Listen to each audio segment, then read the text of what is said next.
चापी सकई तासु बड़ रखवार रमापति जासु। एक तिनका भी कोई हिला नहीं सकता अगर राम जी ना चाहें। इसलिए हम क्या हैं, कोई काम हमसे होगा, जो होगा तेरी रहम से होगा। और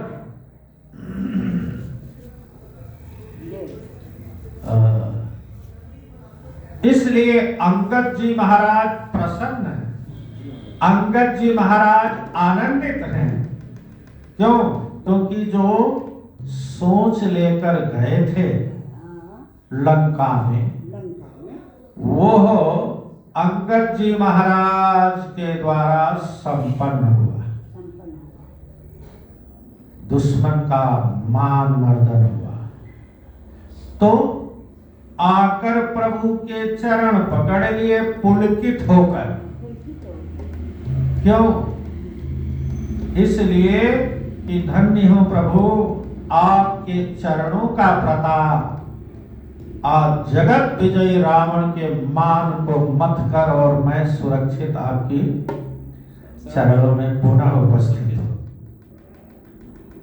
नहीं तो अगर मनुष्य जैसा स्वभाव होता तो अपनी ही गीत गाते फिरते, मैंने ये कर दिया, मैंने वो कर दिया। लेकिन नहीं,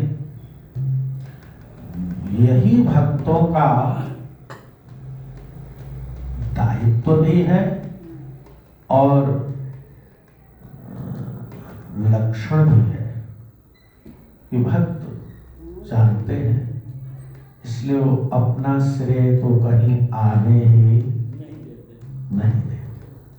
वो जानते हैं कि हम लोग तो तेरे हाथ की मैं कठपुतली, तेरे हाथ की मैं कठपुतली, तू चाहे जैसा नचा ले मुरलिया वाले, तू चाहे जैसा नचा ले बसुरिया वाले, जीवन है तेरे हाले, बसुरिया वाले जीवन है तेरे। अच्छा देखिए, राम के सन्मुख है अंगद जी। अंगद जी लंका से वापस आए, प्रभु के चरणों का दर्शन करके और चरणों से लिपट गए। तो जैसे लिपटे आनंदित हो गए, प्रेम का आंसू भराया, चरण प्रेम का आंसू भराया अंगद जी के मन में, आनंदित हो गए, आह्लादित हो गए। और राम से विमुख रावण का क्या हाल हुआ, यही देखिए, सन्मुखता और विमुखता में कितना अंतर है। सांझ जानी 10 कंधर, भवन गयो बिलखाए। क्या? बिलखता हुआ। बिलखना जानते हो? है जी? नहीं, बिलखना मीन्स रोना। दिन भर तो यहाँ अंगद ने मान मथा, कुछ नहीं कर पाया। अब घर जा रहा है, वहां भी शांति नहीं मिलेगी, तो अंदर से बिलख रहा है। बिलखना मीन्स रोना। अब चिल्लाकर नहीं रो रहा, लेकिन अंदर ही अंदर रो रहा है। कौन? राम। देखो क्या गजब की बात है। इसलिए कहते हैं कि मनुष्य बड़ा नहीं होत है, समय होत बलवान। और गोपिन लूटे भिल्लन, वही अर्जुन वही बाण। रावण नाम ही इसलिए पड़ा था क्योंकि उसने त्रिलोकी को रुला रखा था। रावण इसलिए नाम पड़ा क्योंकि उसने त्रिलोकी को रुला रखा था, इसलिए रावण नाम पड़ा। और आज वही रावण बिलख रहा है। सांझ संध्या समय जानकर भवन गया पर बिलखता हुआ। और मंदोदरी रावण बहुरी कहा समझा। मंदोदरी ने सोचा कि इस समय रावण बड़ा दुखी है, विलख रहा है, तो इस समय अगर समझाया जाए तो हो सकता है कि इसकी मति कुछ सुधर जाए, बदल जाए, या समझाने का असर हो जाए। इसलिए मंदोदरी तनिक भी देर जैसे ही रावण पहुंचा, बहुरी कहा समझाए। बहुरी मीन्स दोबारा, दोबारा नहीं, ये तिबारा समझा रही है। क्या तिबारा समझा रही है? 2 बार पहले समझा चुकी है, इसलिए कहा बहुरी। जैसे एक बार किसी को समझाओ, नहीं समझता, नहीं मानता, दोबारा किसी को समझाओ, नहीं समझा, नहीं माना, तो तिबारा समझाना ही नहीं चाहिए। तिबारा है नहीं वो, क्योंकि जो इसीलिए देखो, बगैर मांगे ज्ञान किसी को नहीं देना चाहिए। शंकर जी ने रावण को कभी नहीं समझाया। क्यों? क्योंकि श्रद्धावान लभते ज्ञान। देखो, श्रद्धावान, जो श्रद्धावान है, जिज्ञासु है, जानना चाहता है, उसको ज्ञान मिल जाता है। नहीं तो एक ही क्लास में 50 बच्चे होते हैं, है नहीं, फर्स्ट क्लास कोई 1-2 ही आते हैं। क्यों? क्योंकि जिनको पढ़ने की चॉइस होती है, लगन होती है, जिज्ञासा होती है, वो तो टीचर के बताए अनुसार समझ जाते हैं। लेकिन जो केवल कोरम पूरा करते हैं, जैसे हम लोग कथा हो रही है, अब हम जो केवल कोरम पूरा करते हैं, बैठे हैं, जो मर्जी कहते जाओ पंडित जी। लेकिन जिनको जिज्ञासा है, वो एक एक शब्द मोती की तरह चुनते हैं, क्या निकल रहा है, क्या वाक्य बोल रहे हैं, प्रत्येक शब्दों को हृदय में उतार देते, इसलिए वो भूलते नहीं। तो श्रद्धावान लगते ज्ञान, पात्रता होनी चाहिए, इसलिए बगैर मांगे ज्ञान नहीं देना चाहिए। लेकिन मंदोदरी की तो मजबूरी है। क्यों? क्योंकि मंदोदरी एक पतिव्रता स्त्री है, तो पति को समझाना, गलत राह से सही राह पे लाना, उसी को धर्म पत्नी कहते हैं। क्या? धर्म पत्नी और पति नाम इसीलिए पड़ा है क्योंकि पतितता से जो अपने पत्नी को बचाए वो पति, और अधर्म की राह से अपने मन वचन कर्म सेवा समझ से जो स्त्री अपने पति को अधर्म की राह से हटाकर स्वधर्म की राह पर लगा दे, वो धर्म पत्नी है। यानी पतित होने से बचा ले, पतित होने से बचा ले, वो धर्म पत्नी है। इसलिए मंदोदरी का तो कर्तव्य है, और दूसरी बात, मंदोदरी का तो सुहाग है, रावण वो जानती है, अगर राम के विमुख रहा, राम से बैर किया, तो मेरा सुहाग बचेगा, और अगर राम के सन्मुख हो गया, अपनी गलती स्वीकार ली, तो मेरा सुहाग बच जाएगा। क्योंकि हनुमान जी शिक्षा दे आए थे, अंगद जी ने भी वही कहा कि ब्रह्म रुद्र सक राखि न तोहि, जौ खल भय श्री राम कर द्रोही, तो ब्रह्म रुद्र सक राखी न तो बचेगा नहीं।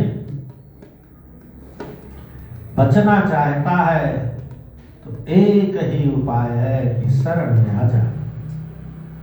क्या आराम की तलब है तो बस एक काम कर। आराम की तलब है, तलब मीन्स चाहत। आराम की तलब है तो बस एक काम कर। आराम की शरण में राम राम कर। और कोई उपाय नहीं है आराम पाने का। अच्छा देखो, हमारे यहाँ शास्त्रों में सुभाषिता नाम का एक ग्रंथ है, उसमें बताया कि कारेषु मंत्री करणे सुदासी भोजस्व माता शयने शिरंभा धर्मानुकूला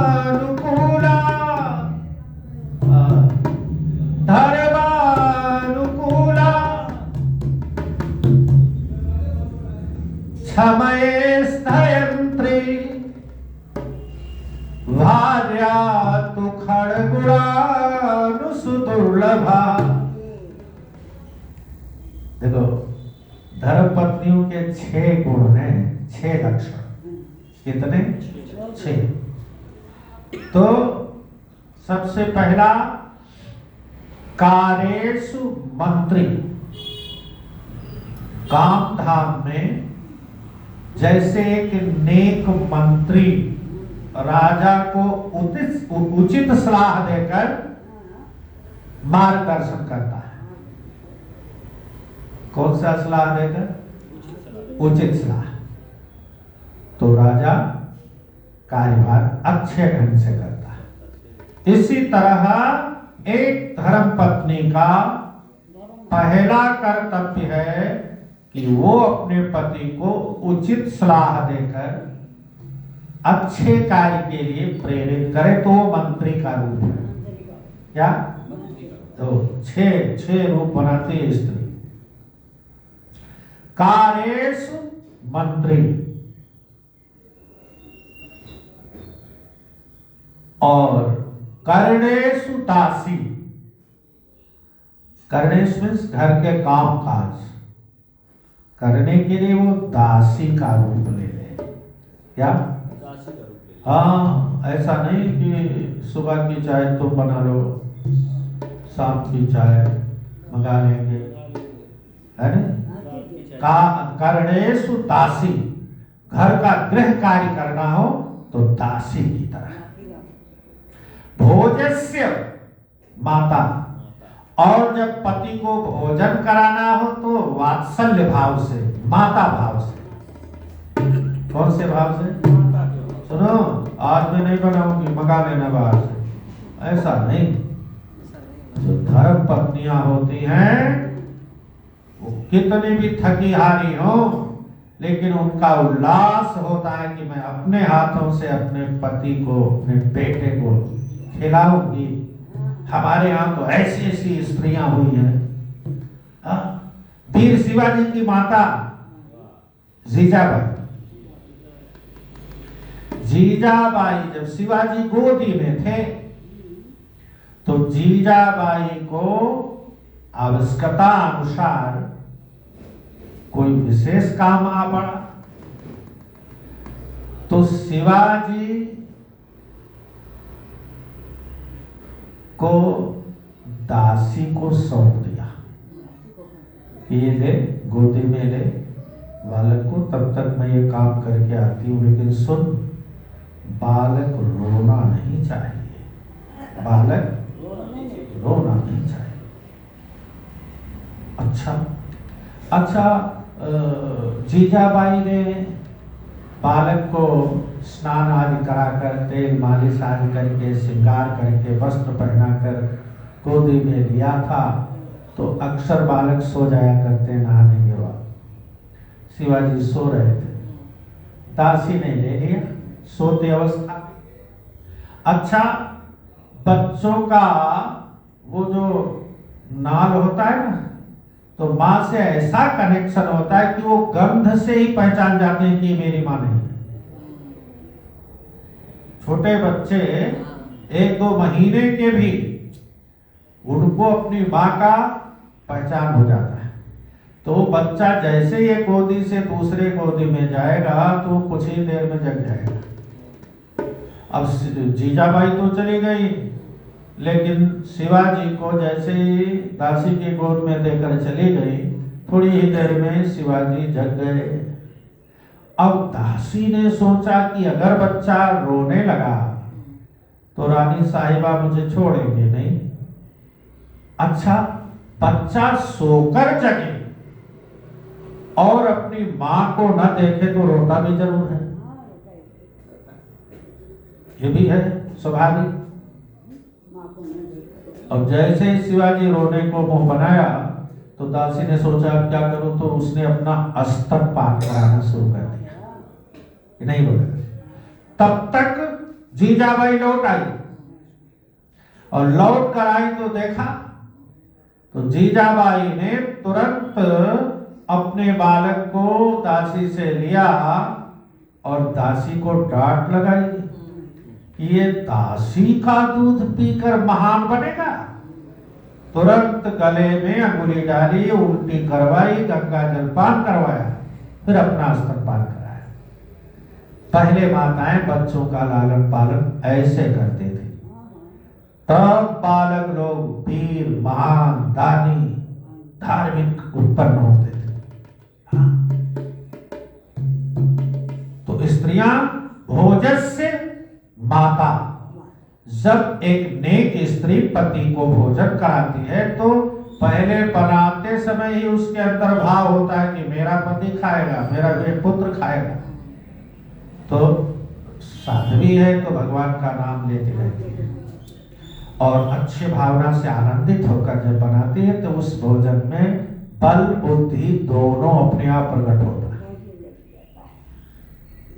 बल और बुद्धि दोनों। तो भोजस्व माता, शयनेषु रंभा, शयनेषु शयन के समय रंभा अप्सरा बन जाए, और धर्मानुकूल, धर्म के अनुकूल आचरण में धार्मिक होता है। है जी? कितने हो गए? 5। और क्षमस्व धयत्री, अपने धार्मिक पति को क्षमा करने के लिए धरती के समान हो जाए। पुत्र को, पति को क्षमा करने के लिए किसके समान हो जाए? धरती के समान। धरती कैसे क्षमा करती है जानते हो? है जी? क्या सहती है? है जी? सब कुछ तो सह रही, क्या नहीं सह रही है? भार नहीं सहती।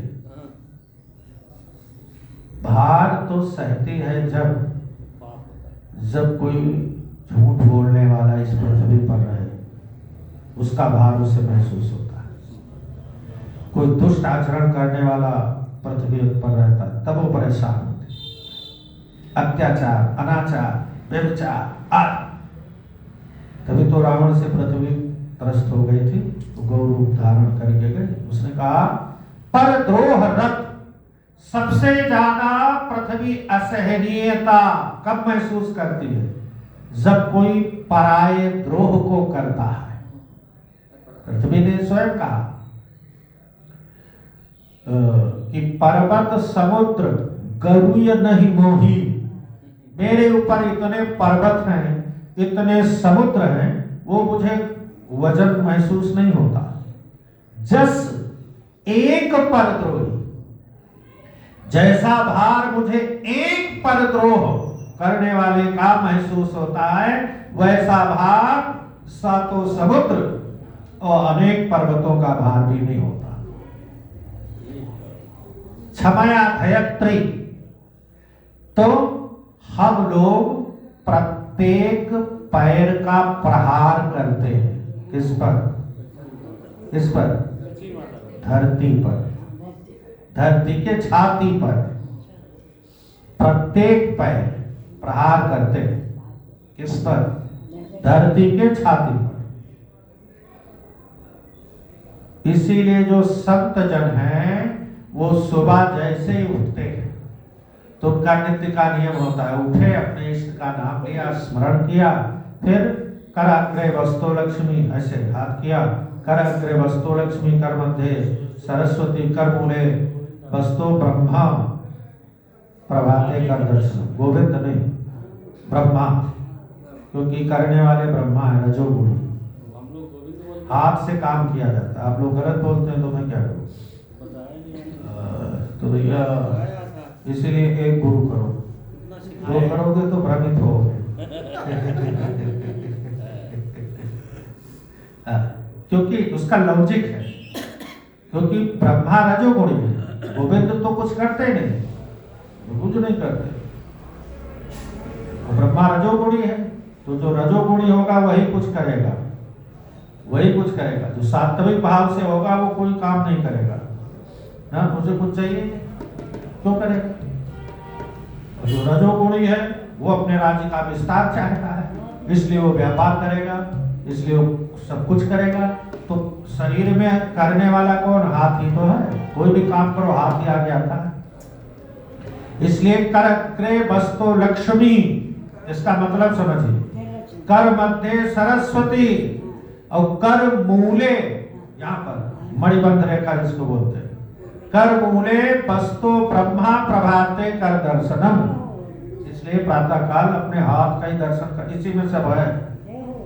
इसका मतलब एक यह है कि जो हाथ से काम करना जानता है उसी को लक्ष्मी जी मिलती है नहीं? वो अच्छा, तो फिर इसको मुख पे फेरा, चूमान और हृदय में लगाकर भगवान का स्मरण किया। फिर पृथ्वी पर पैर रखने से पहले ही कहते हैं, हाजी क्या बोलते हैं? पृथ्वी जी का पहला वाला याद नहीं आ रहा। समुद्र बसने देवी पर्वत अस्तन मंडले विष्णु पत्नी नमस्तुभ्यं पाद स्पर्श क्षमस्व में। अच्छा, पूरा शरीर तो रहता है, लेकिन क्षमा किसका मांगते हैं? पैर रखने का। क्यों? क्योंकि अगर विष्णु भगवान है, विष्णु जगत पिता है, तो उनकी पत्नी क्या हुई? क्या हुई? जोर से बोलो। माता। किसकी माता? हम सबकी माता है। और माता के छाती पर पैर रखना कितनी गलत बात है। उसी को पीकर जीवन मिला है, इसलिए रखने से पहले ही क्षमा मांगे। तो हम एक एक पांव रखते हैं तो अपराध करते हैं, लेकिन धयत्री इतनी क्षमावान है कि वो हमेशा प्रत्येक पग पर हमें क्षमा करती है। तो एक नेक स्त्री अपने पति के लिए, यानी कि छाती पर मार रहा हो पति, गाली बक रहा हो पति, तो भी स्त्री उसे मुस्कुरा कर सह लेती है। तो वो क्षमया धयत्री, वो धरती का रूप हो गई। पहली कौन सी रूप? कारेषु मंत्री, कर्णेषु दासी, कर्णेषु दासी। दासी का क्या मतलब हुआ? अच्छा, आपने दासी रख रखा है अगर, तो कोई काम करने के लिए वो मना करेगी आपको, या मना कर सकते है जी?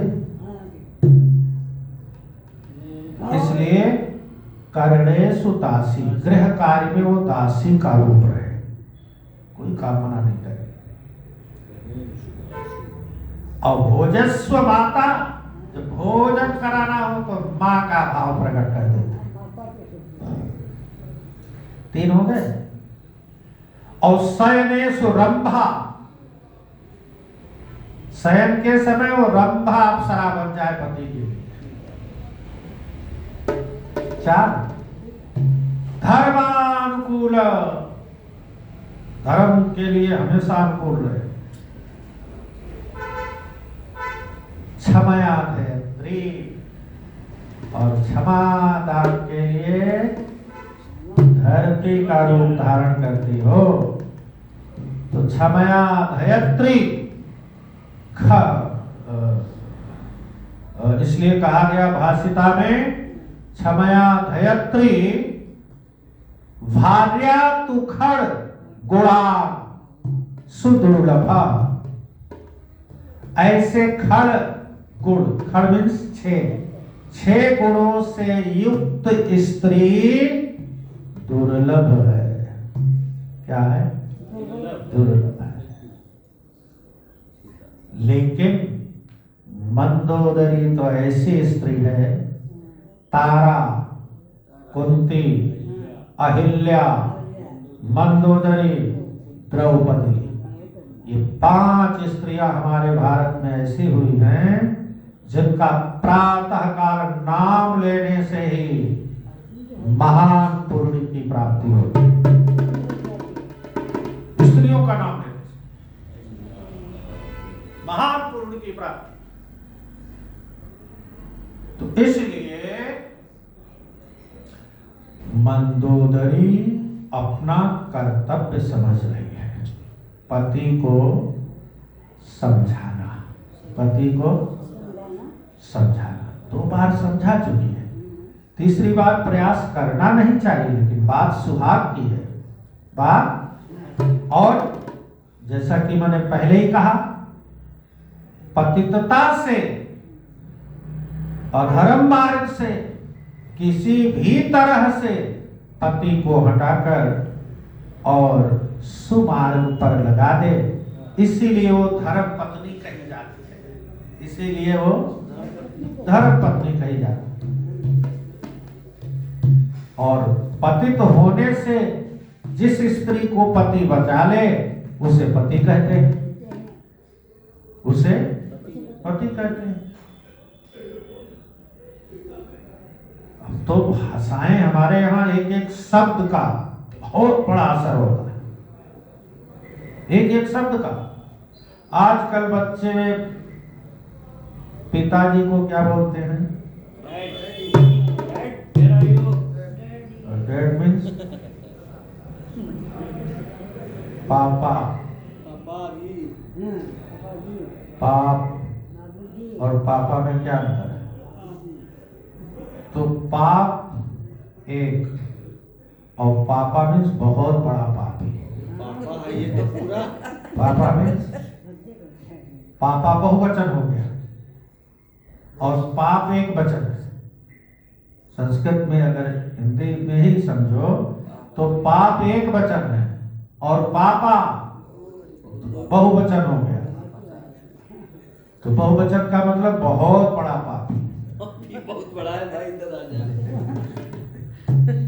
पर ये शब्द बनाए किसने? अंग्रेजों ने, और किसने? हमारे यहाँ की सभ्यता थोड़ी है। अंग्रेज हम लोग वो देखे जो पाप पढ़ते हैं। हाँ? ये हमारे यहाँ की सभ्यता थोड़ी है। भैंस भी अंग्रेजी लाए थे जो हमारे यहाँ तो इतने अच्छे अच्छे शब्द गाय हैं। को हटा दिया। हाँ, हमारे यहाँ तो इतने अच्छे शब्द हैं। पिताजी कितना बढ़िया है? पिताजी कह दो शर्म आती है हमारे। हाँ? ओहो, दोबारा मत बोल देना भाई। हाँ? सोचते पुराने जमाने के। अच्छा, माँ बाप ही बच्चों को पैदा होते ही सिखाने लगते हैं पश्चिमी सभ्यता। मॉम बोला, मॉम। हाँ, मॉम। सोचो माता जी, माता जी गई थी तो फिर गड़बड़ हो गया। अब तो जो उनके पोते हो गए उन्हें भी माता जी कहे तो मार खाएं। अरे महाराज, बताओ। हम तो बचते रहते हैं महाराज। और जबकि हमारे यहाँ पहले देहातों में जैसे ब्राह्मण का बालक भी हो तो अन्य वर्ण के लोग उसे बाबा कहकर प्रणाम करते हैं। क्या? बाबा। संत लोग जैसे ही 12 साल से ऊपर लड़की हो गई तो उसे माता जी कह के प्रणाम करें, क्या माता जी, और वो खुश होकर आशीर्वाद दें। ये हमारे यहाँ की सभ्यता है। अगर किसी को माता बोल दिया,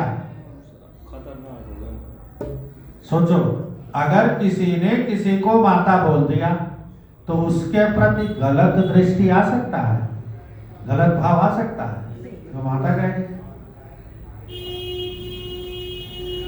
और भाभी जी, मैडम जी, ये भाव, शब्दों का भाव देखिए। अगर किसी को माता बोल दिया तो उसके प्रति गलत विचार मन में आएगा, चाह कर भी नहीं। जैसे हम लोग टीका लगाते हैं, आजकल तो देखो कई लोग आते हैं सुबह, धन्यवाद है उनका, इतने बिजी होते हुए मंदिर आते हैं, अच्छा सूट बूट पहनकर तैयार होकर आए, ऑफिस जा रहे हैं तो सोचा 2 मिनट यहाँ भी, यहाँ आते हैं जैसे टीका लगा, नहीं ऑफिस जाना है, टीका रहे तुम्हारा, क्यों? शर्म आती। और जबकि टीका लगा है तो टीका लगाने का आध्यात्मिक भावार्थवत शब्द, अगर पाखंड भाव से टीका लगा है तो टीका लगाकर कोई पान की दुकान पर सिगरेट नहीं पी सकता, क्यों? है जी, वो बचा रहा है, देखो वो स्वयं बचा रहा, चाहे आडंबर से ही लगा।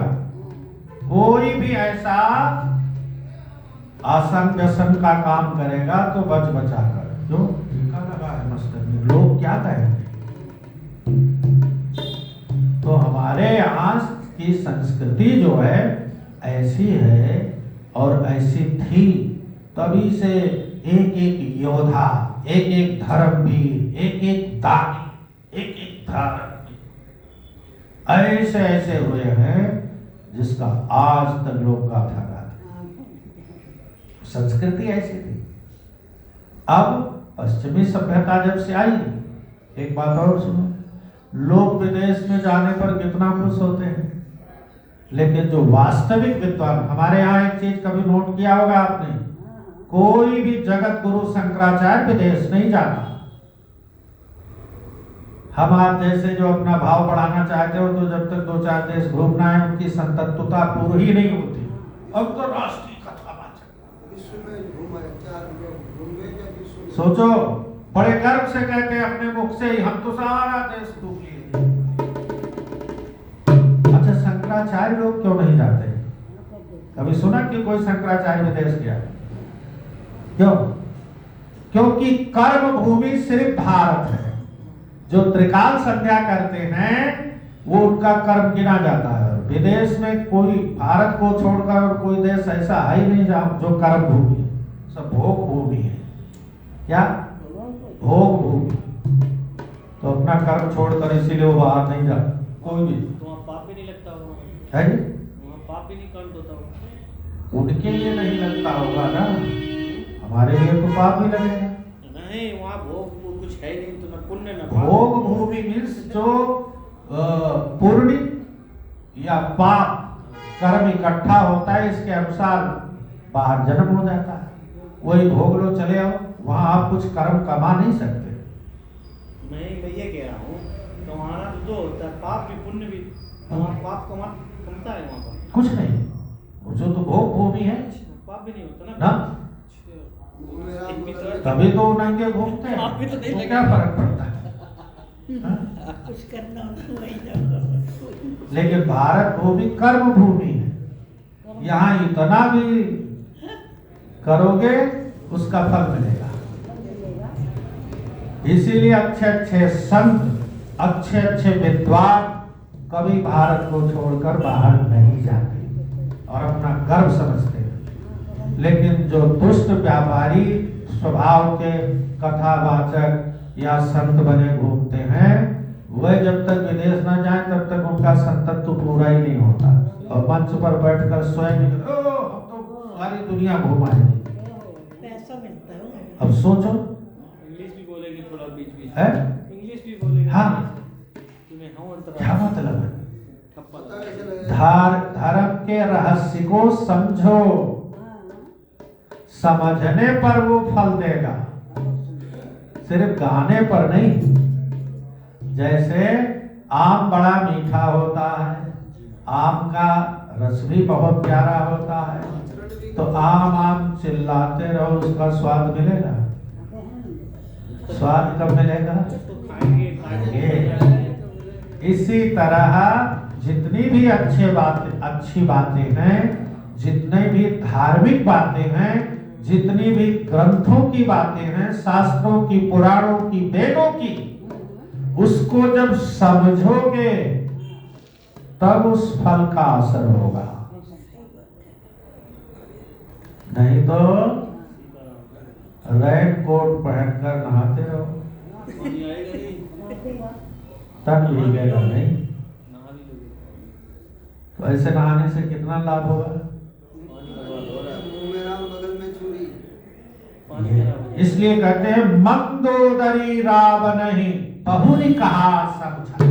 और चित्त तो नहीं बनता था कि फिर समझाए, लेकिन वो एक नेक धर्म पत्नी है और उसके सुहाग की बात है। वो सोचती है कि राम की विमुखता अगर रावण छोड़ दे तो मेरा सुहाग अचल हो जाएगा। क्यों? हनुमान जी भी मंत्र दे आए थे, राम चरण पंकज उर धरहु लंका अचल राज तुम। ये मंदोदरी अच्छी तरह जानती है, इसलिए रावण को सोचा कि इस समय बिलख रहा है और इसका मान मर्दन हुआ है, इस समय अगर समझाया जाए। अक्सर लोहा जब गर्म हो हथौड़ा मार दो, जहां से चाहो वहां से मोड़ दो। इस समय समझाना, इसलिए 1 मिनट भी देरी नहीं लगाई, बहुरी कहा समझाए, दोबारा फिर समझाने लगी। कौन? मंदोदरी। क्यों? क्योंकि वो एक क्या है? पतिव्रता नारी है, पतिव्रता नारी। उसका कर्तव्य धर्मानुकूल क्षमया धैर्य, धर्म के अनुकूल बनाना है। किसको? रावण पति को। 6 गुण जिसमें हो वो असली स्त्री है। कितने गिनाए? कौन कौन से जी? कार्येषु मंत्री। मंत्री का मतलब ऐसे मंत्री मत बोल दिया करो। जो काम करने के लिए, क्रिया के लिए, बिजनेस के लिए, व्यापार के लिए, नौकरी के लिए, कुछ धन बढ़ाने के लिए उचित सलाह देकर मार्गदर्शन करती है, तो मंत्री का काम करती है। जिस राजा का मंत्री अच्छा होता है उसका राज्य स्वराज्य बढ़िया चलता है। कार्येषु मंत्री करणेषु दासी। काम गृह कार्य के लिए क्या है वो? दासी का दासी स्वरूप, है जी। दासी का स्वरूप। हाँ। भोजेषु माता। लेकिन देखो, इसका मतलब एक चीज और समझ लो, मंत्री कब है? जब वो नेक सलाह दे, तब है। हाँ, हमेशा नहीं है वो मंत्री। जिस समय वो सलाह दे रही उतनी देर तक मंत्री है, नहीं तो फिर कुछ करने ही नहीं देगी। हाँ, दासी उतनी देर तक है। कितनी देर तक? जब तक कार्य कर रही है घर का, नहीं तो घर की मालकिन है। भोजेषु माता। माता वो उतनी ही देर तक है। कितनी देर तक? खिला पिला रही है, जब तक खिला रही है, भोजन करा रही है। हमेशा माता वो नहीं रहेगी, रंग बदलती रहती है ना। भोजेषु। और शयनेषु रंभा। रंभा वो उतनी ही देर तक है शयन अवस्था में, हमेशा नहीं। अब लोग हमेशा ही बन के घूमते हैं, ये दिक्कत है नहीं। और धर्मानुकूल, समयानुसार धर्म में जब अनुकूल होती है तो उतनी ही देर तक वो धर्मानुकूल है। अब शयन के समय जिस समय रब्बा हो रहा है उस समय बता दो धर्मानुकूल।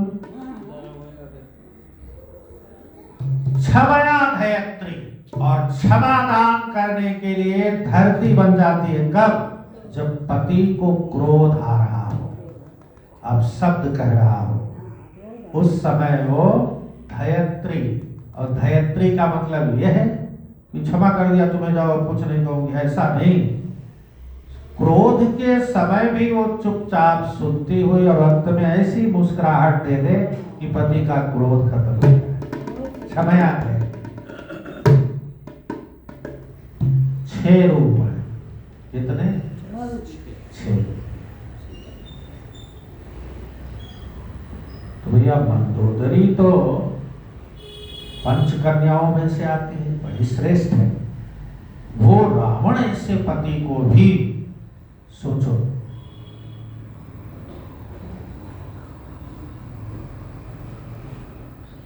धर्मानुकूल बनाना चाहती है। क्यों? क्योंकि वो विधर्मी हो चुका है। इसलिए पुनः समझाने की कर्तव्य परायणता समझी, और इसमें अपना ही स्वार्थ है, अपना ही भला है। इसलिए मंदोदरी समझाती है, बोलिए शंकर भगवान की। मंदोदरी रावण को किस प्रकार समझाती है और रावण समझता है या नहीं, क्या व्यक्त करता है, यह कथा हम लोग कल सुनेंगे। आज का यहीं तक। बोलिए राजा रामचंद्र भगवान की।